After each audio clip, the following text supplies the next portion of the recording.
Elden Ring Nightreign is the next big chapter in From Software's legacy. After the hands-on impressions, one thing is clear. This isn't just an expansion. It's a full-fledged game built from the ground up. With faster combat, roguelike progression, and intense co-op gameplay, Nightreign takes everything we know about Elden Ring and forges it into something entirely new. But the question remains, does it live up to the hype? Is this a worthy successor to Elden Ring, or does it change too much? Today, we're breaking down everything you need to know about Nightreign, gameplay, mechanics, bosses, and how it sets itself apart from its predecessor. I am Kovic, and if you love Elden Ring content, make sure to subscribe for more updates. Now, buckle up Tarnished, because this is going to be wild.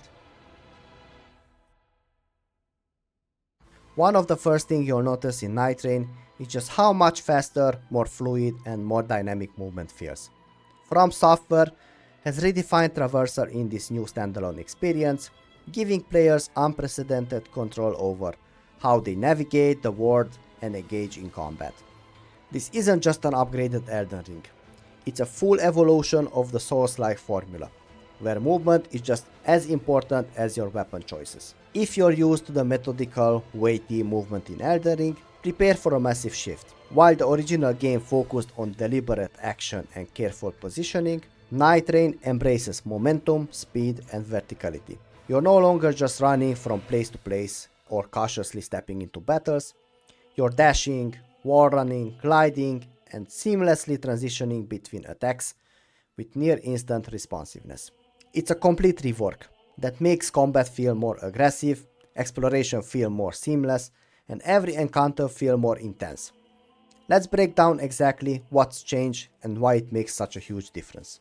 First, let's talk about speed, because Nightreign is fast. Elden Ring sprinting was tied to holding circle, constantly draining stamina and limiting how much you could move before needing to slow down. But in Nightreign, that system is gone. Sprinting is now mapped to L3, making it far more intuitive and more importantly, it's nearly twice as fast as before. This completely transforms how you approach both combat and exploration. You're no longer jogging between locations or carefully managing stamina just to reposition. Now you're blazing through environments, dodging enemies on the fly, and making split-second decisions with no hesitation. Let's say you're fighting a fast-moving boss that suddenly shifts phases, forcing you to disengage. In the base game, you had to carefully roll away, find an opening to sprint, and manage stamina to reposition. In Nightreign, you can instantly break away, reposition at full speed, and jump right back into the fight without losing control. And it's not just about dodging. This speed affects everything. You can now chase down enemies, recover from missed attacks faster, and even chain sprinting into wall runs and glides to create non-stop movement. If you thought Elden Ring combat was intense before, this takes it to another level. But sprinting is just the start. Nightreign isn't about moving faster. It's about moving smarter, giving you control over every dimension of movement. One of the biggest new mechanics in Nightreign is wall running, and it completely changes how you interact with both the world and combat. If you used to Soul-like games where cliffs and obstacles slow you down, those days are over. Now if you see a wall in front of you, you can probably climb it. This is huge for exploration. In past Soul-like games, if you encountered a high ledge, your only options were to find a long way around or awkwardly try to jump the way up. But in Nightreign, if there's a surface that looks scalable, you can probably climb it. And this isn't just useful for getting around, it's a game changer in combat. You can now escape dangerous enemies by scaling walls mid-fight, reposition quickly to gain the higher ground and get advantage, set up ambushes by attacking from above. Imagine you fight a tough enemy in a tight arena, and they start cornering you. Instead of rolling backward into a bad position, you can instantly wall run to the ledge above them, forcing them to adjust while you get a breather. Or if an enemy unleashes a massive AoE attack, you can literally run up a wall to escape the danger zone, then drop back into the fight once it's safe. And the best part, it feels incredibly smooth. This isn't just a gimmick or something you use only in specific moments. It's a natural extension of your movement. If you see a wall and it looks like you can climb it, you probably can. And that level of freedom and fluidity is something we never seen before in a Souls-like game. And just when you think movement couldn't get any crazier, Nightreign introduces gliding. That's right, you're no longer limited to just running and jumping. Thanks to the Spectral Hawk, you can now soar through the air, covering massive distances and completely redefining exploration. This isn't just a minor traversal tool. Gliding adds an entirely new dimension to movement. No more painfully slow climbing down cliffs, no more searching for awkward pathways. Now if you see a destination, you can just jump and glide towards it without hesitation. Here's why this is such a massive shift. No more fall damage. That alone is a game changer. Cross massive gaps instantly, skipping over dangerous terrain. Drop into fights from above, setting up surprising attacks. Keep the pacing smooth. No more backtracking for safe paths. Picture this. You're exploring, and you see a castle in the distance. But between you and the castle there's a deep canyon. In past games, you had to find a long, winding route around it. In Nightreign, you can just jump off the cliff, activate your Spectral Hawk, and glide straight there. And in combat, it's just as useful.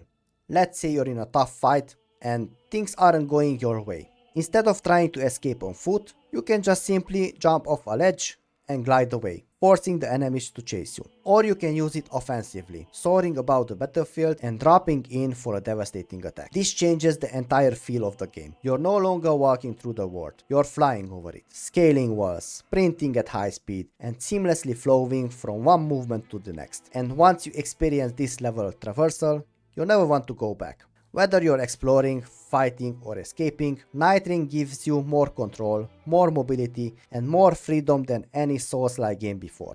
And that is just the beginning, because all of this directly impacts combat, enemy encounters, and progression, which we'll break down next. So how does Nightreign actually play?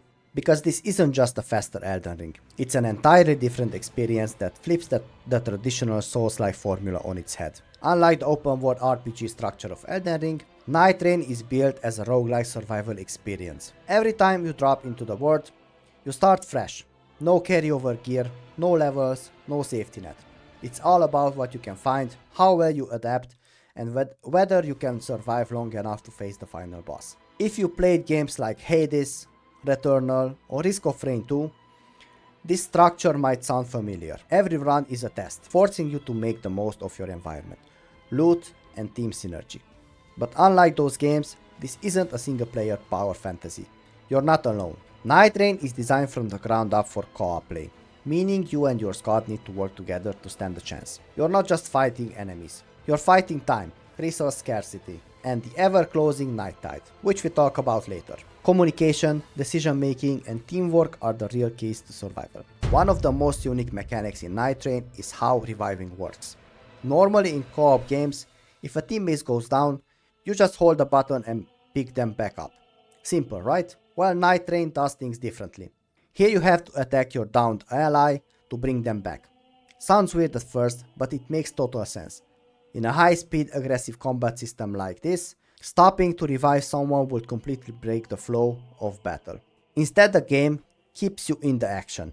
If a teammate falls, you need to land attacks on them to get them back on their feet. But here's where it gets even more interesting. The more you die, the longer it takes to be revived. Early on, a few quick hits might be enough, but if you keep going down, your teammates will need to land full combos just to bring you back. This creates a serious risk-reward dynamic. Do you try to revive your teammates mid-fight, leaving yourself open, or do you leave them down to focus on survival? And let's be honest, we all have that one friend who dies way too much in co-op games. In Nightreign, that guy is going to be a serious liability. But it is not just about making the game harder, it's about making every decision meaningful. You need to be smart about positioning, movement, and revival priorities. If your tank goes down, reviving them might be worth the risk. But if your caster drops for the 4th time in a row, maybe it's time for them to sit tight for a bit. This system makes fight tense, strategic, and incredibly rewarding. Every revival feels earned, every death has consequences, and you can't just rely on your team to carry you. If you're reckless, you're making their job harder too. Now let's talk about progression, because this is where Nightreign completely separates itself from the past games. In Elden Ring, progression was long-term. You leveled up, found gear, and slowly built a character over time. In Nightreign, every run starts from scratch. No carried over stats, no overpowered weapons, just you, your starting equipment, and whatever you can scavenge along the way. This forces you to adapt every single time you play. There's no guaranteed path, no comfort builds, You have to work with what you find, and sometimes that means making tough decisions. Each area in Nightreign has specific type of loot, meaning your decision matters. Here's what you will find in key locations. Churches grant extra healing flask for your run. Castles contain mini bosses that drop powerful weapons. Rises have puzzles that reward special upgrades. This means you can't just wander aimlessly, you have to plan your route, communicate with your team, and decide what's worth the risk. Do you explore for better loot, hoping to get stronger, or do you push forward quickly to avoid getting caught in the night tide? And here's where things get really interesting. You can share loot with your teammates.